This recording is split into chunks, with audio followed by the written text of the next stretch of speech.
look at CKLA and how it is organized from a very top-down approach. We're going to be looking at the different materials that are available to us in this section of the study guide.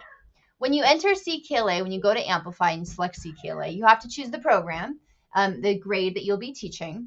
All the units that you've selected that are in that grade are going to be listed, but beneath that is a big section of materials. Some of these are extremely helpful and some of them are not.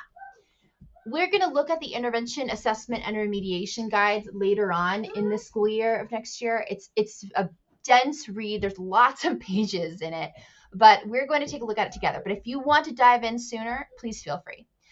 Otherwise, the planning documents just kind of depend on what you like. They depend on what kind of planning you like to do. I personally don't find any of them particularly helpful because of our district Canvas course. It gives me the curriculum maps and the pacing guides that I look at. So that is completely up to you how you feel about these planning documents. Feel free to look through them and choose the ones that you find the most helpful. The vocabulary guide is also a good read. It teaches a lot about how vocabulary is taught in CKLA. It is not something you need to look at before you start your instruction. Let's take a look at the unit itself. When you click on the unit, it has a unit overview, which we're going to read in just a minute. But first, it lists all the lessons, and then these materials are what we're going to look at. Now, the first material in this section that's very important is the teacher guide. This is the PDF version. We have the printed version at our building, but if you like the teacher guide, and a lot of in-person teachers use the teacher guide, it's nice and scripted, and it can be extremely helpful. However, I don't feel like it says words like, tell the students this, explain that, and it is helpful to a point, but you'll see in a minute why it's less important than because we're an online school.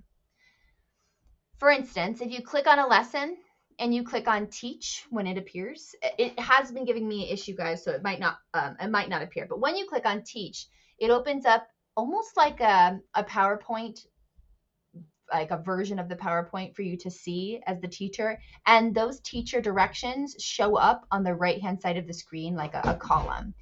So you'd have the presentation on one side, the teacher guide here, and then you'd be able to read it. I don't think it is going to load, but I will show you it. If you click on that teach button yourself, you'll definitely see it. Let's go back to the unit overview. The teacher guide is helpful if that is something you're interested in looking at and kind of comparing between the two. I personally just do the teach button, and I have the teacher guide up on my screen. The activity book is the student book that students will get sent home with them. I think that this is helpful for us because we can snip it very easily and turn it into ClassKicks or Nearpods, depending on the platform of your choice. You can take this whole book and make it into one ClassKick if you'd like, if that is something you'd be interested in. Let's go back. The other material, and it's not in, I've noticed, it's not in all the unit ones. I don't know why it is. I think that maybe just pacing wise, in some grades, they don't want you to start the writing studio in unit 1. But in grade 3, it starts in unit 1, and grade 5, it starts in unit 2. It appears here in the materials list. But if you click on this is writing studio. This is a supplementary writing curriculum. It is not within the time frame that we have planned for ELA. This would be a secondary lesson that you would give to students. It is very well done and follows along with the stories and the things that they are reading. The reader itself is also a great place to find this material. The readers are sent home in physical form with the books to kids, but this is obviously a great place for the PDF version where we can put it into a ClassKick and have students annotate, and we can see their annotations a lot easier than if they are reading the physical book. I would take the whole PDF and turn it into a ClassKick, and that would be their reader for that particular unit. The last one I want to show you, the cursive activity book. Great idea, great tool to use if that is something that you want to be diving into. It is in the pacing guide if that's something. It's not something we're requiring, but it is a great activity book. The fluency supplement, if you need passages for students to read through and practice their fluency, their prosody, and their rate, that is a nice tool to use.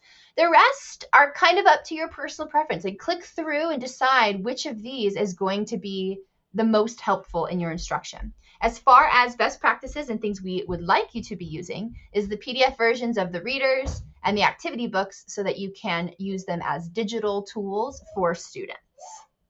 So those are the materials that we're going to highlight. Use the study guide to show what you know for the remaining portion.